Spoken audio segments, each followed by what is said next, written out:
Өлкөдө 1-класска электрондук каттоонун биринчи этабы башталып, бирок ата-энелердин көбү системага кирип, балдарын каттай албай жаткандыгын социалдык баракчаларда байма-бай айтылып, нааразычылык жаратууда. Баланы мектепке каттоо үчүн ата-эненин бири системага аты жөнүн паспорттогу маалыматтарын жазып, PIN номерин тергенде эле анын юридикалык катталган жери боюнча мектеп сунушталат. Мындан улам ата-эне арызды толтурууда арыз ээси баланын энеси эмес, күбөлүк туура эмес деген жазуулар чыгып, кээ бир учурда сайт иштебей, мүчүлүштүктөн улам ата-энелерди бушайманга салууда.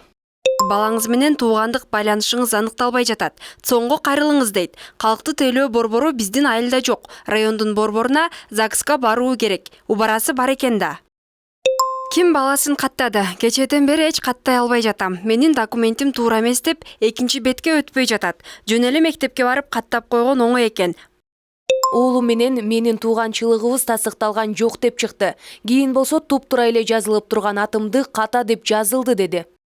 Электрондук каттоо 3 жылдан бери ишке ашып келет. Быйыл мектептердеги окуучулардын санын оптималдаштыруу максатында системага өзгөртүүлөр киргизилген. Мурда балага туулгандыгы тууралуу күбөлүктөр кагаз түрүндө гана берилип келген. Мындан улам күбөлүктөр электрондуштурулбай калган. Жана азыр ата-эне менен баланын байланышы тууралуу маалымат чыкпай калууда дешет адистер. Бул көйгөйдү жоюу үчүн ата-эне калкты тейлөө борборлоруна барышы керек. Баланын күбөлүгүн беришиңиздер керек.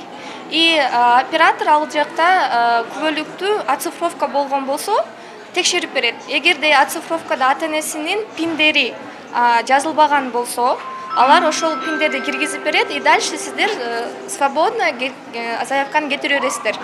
2 күн ичинде Ош шаарында 312 окуучу электрондук каттоодон өткөн. Ал эми быйылкы жылы 86.700 окуучуга квота даярдалууда. Ош шаардык билим берүү башкармалыгына каттоодон өтө албаган 120 ата-эне кайрылган. Биринчи этапта система юридикалык каттоосу мектептин айланасында болгондорду гана кабыл алат. Ал эми факт боюнча катталгандар экинчи этапты күтүшү керек болот. Биринчи этапта ата-эне мектеп тандай албайт. Мындай мүмкүнчүлүк экинчи этапта гана берилет. Адистердин айтымында ата-энелер квота калбай калат деген ой менен шашылыш тандоо жасоодо. Былтыркы мезгилдерде электрондук өчүрккө баягы паспорттун маалыматтарын жазып, аны сүрөккө тартып да тиркетип эле сканер кылыпчы.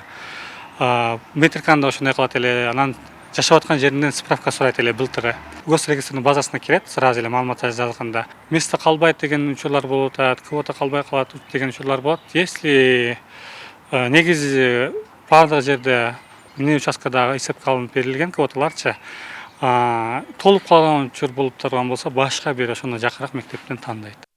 Электрондук кезек паракорчулукту алдын алуу жана мектептердеги окуучуларды стандартка жараша кабыл алуу максатында киргизилген. Белгилей кетсек, мектеп тандоо 2 этап менен ишке ашат. Биринчиси 11 апрелден 27 июнга чейин катталган жери боюнча. Ал эми экинчи этап 27 июнда башталып, 10 сентябрда аяктайт. Ал учурда жашап жаткан жери боюнча жүрөт.